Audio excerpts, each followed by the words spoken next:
Hello Pisces, Sun, Moon, Rising, and Venus Signs. Kamusta kayo? Sana po yung nasa mabuti kayong kalagayan. Welcome back po sa Star Tarot. At kung bago kayo dito, welcome din po kayo. Please subscribe, like, share my videos, and leave me a comment kung nakaresonate po kayo. Thank you.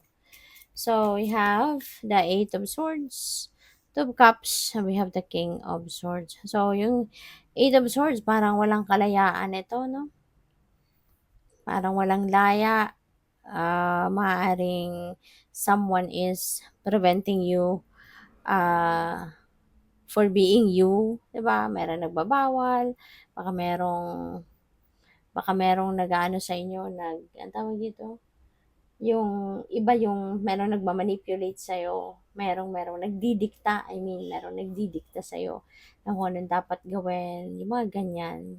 Parang wala kang freedom, no? Yun ang napipick up ko dito. Maybe wala kang freedom. So, since we have Two of Cups, since this partnership, o pwedeng yung kapartner mo, 'di ba? Maaari yung partner mo sa buhay, boyfriend mo, girlfriend mo, asawa mo, 'di ba? Maaaring siya ay very controlling, you know?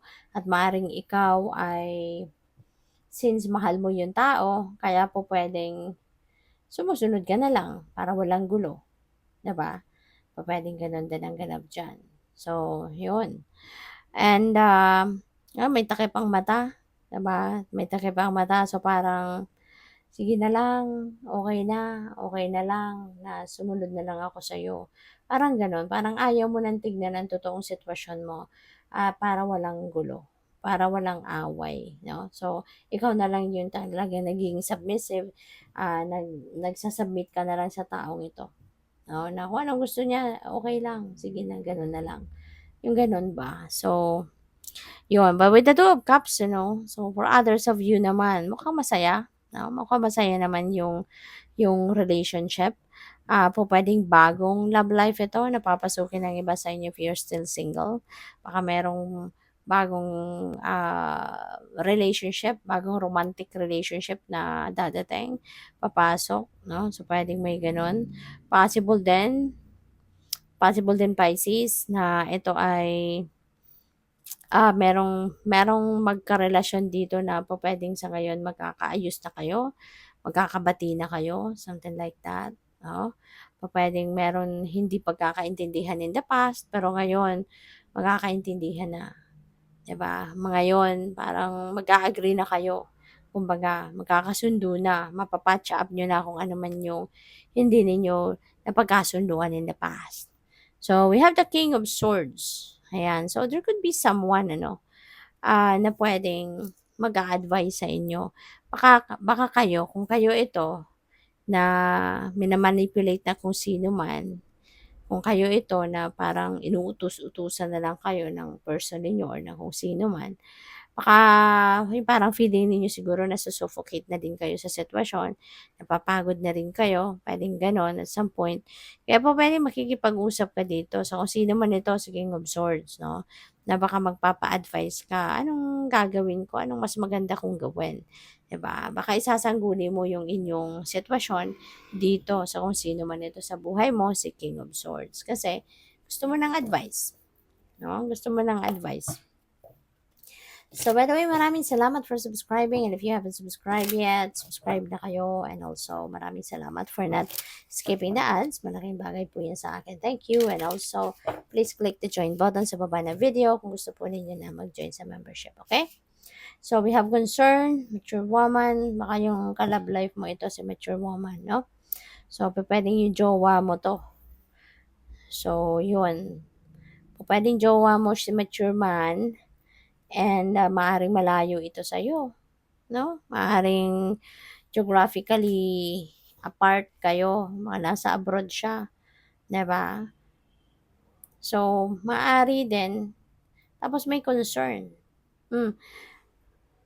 So, it's either ito yung jowa mo or baka kung ikaw ay single pa at mayroong nanliligaw, baka siya din nanliligaw sa'yo, ano? Puwedeng ganyan din ang ganap dito for some of you. So, we also have concern, baka nag-aalala ka, you know, magpapa-advice ka kay King of Swords, pero maaaring nag-aalala ka kung susundin mo yung advice niya, baka pinag-aalala mo din yung magiging sitwasyon mo sa person mo, 'di ba? Ano kaya, 'di ba, kung susundin mo siya kung ano man ang i-advice niya sa'yo at maaaring makakapagpabago ito ng sitwasyon mo or ng relationship mo with that person. So, baka yun ang inaalala mo din, nagwo-worry ka, 'di ba? Kaya ko ba 'to or baka saktan niya ako or baka magalit siya sa akin. So, siguro yun ang mga iniisip mo, 'di ba? Dito kaya you are concerned about, ah, your situation kung susundin mo yung advice ni King of Swords. So, yun ang napi-pick up ko dito for some of you Pisces. So, stress, you know, yung puwedeng nai-stress ka.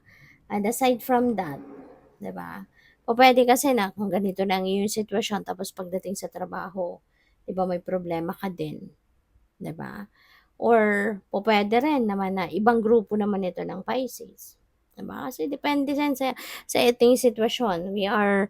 This reading is for the collective kaya may mga iba sa inyo na makukuha natin yung energies, yun ang lalabas dito. Meron namang iba sa inyo na hindi natin makuha yung energy and the energy ito ng iba, 'di ba? Kasi collective reading nga ito. So, pupuwedeng ibang sitwasyon din ito. 'No, para sa ibang grupo naman ng Pisces sa collective, ito naman ang sa iba, ito naman ang energy ninyo.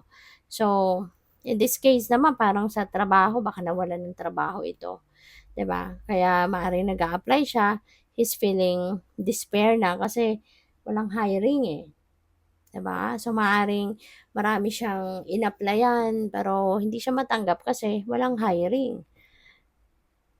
'Di ba? So, maaaring gano'n ang iyong sitwasyon. Pero you know what? Kung ganito man ang inyong sitwasyon, don't despair. Kasi the more na magde-dwell on ka sa negative energy, lalong hindi yan makakatulong sa'yo kasi mas lalo kang mag-a-attract ng mas marami pang negatibong enerhiya sa buhay mo. Okay? Lagi nating tatandaan, no? The law of attraction. Negative energy attracts negative situations, negative people, negative everything. 'Di ba? Eh kung ganito na nga ang sitwasyon, low vibe ka, tapos magtatagal ka pa diyan, tatambayan pa yung low vibe energy, eh di ano na lang ang mangyayari sa'yo, 'di ba? Mas lalo ka pang mamomroblema, mas lalalim pa tuloy ang inyong magiging problema. Pero kung alam mo na nga kung ano ang problema, isipin mo na ang pagmo-move forward from that problema. Huwag mo nang isipin yung problema kasi alam mo na kung anong problema. Ang dapat gawin, papaano ko ito masosolusyunan? What can I do? So, magdasal, Pisces, magdasal. Magdasal ka. Kasi God knows kung anong kailangan mo. 'Di ba? Nakikita ka ng Panginoon. Kaya magdasal ka. Ask for enlightenment. Ask for clarity. Ask for clear direction. 'Di ba? Kung ano na ang susunod mong gawin. Kasi God listens to our prayers.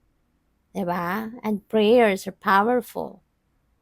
Kaya kung naniniwala ka, 'di ba, na there will be a breakthrough, then for sure you will attract that breakthrough. No, wag mo nang isipin yung problema itself kasi nandiyan na yan eh. 'Di ba? Nandiyan na 'yan. Ang kailangan mong isipin, what are you going to do, 'di ba, to get out of that problema. Kaya 'yun ang isipin mo. Magdiskarte, 'di ba? Makipag-usap ka sa kung kanino man ang tingin mo makakatulong sa'yo. Kasi hindi hindi dadating ng kusa, 'di ba, ang solusyon. We will be enlightened by the divine, we will be directed by the divine, at kung hindi tayo a-action, hindi tayo gagalaw, wala din, 'di ba? Kaya kailangan gagawa tayo ng paraan. Kailangan makikinig tayo sa guidance ng divine universe at aksiyunan natin. Aksiyunan natin.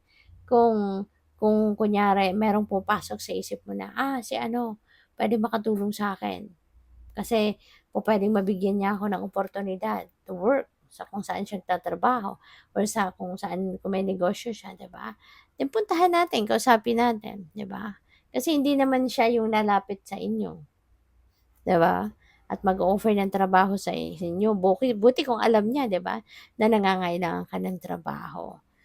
Yung gano'n ba? So, example lang yun ano, Pisces, example lang. So, kailangan lang natin din na magdasal at mag-aksyon, okey?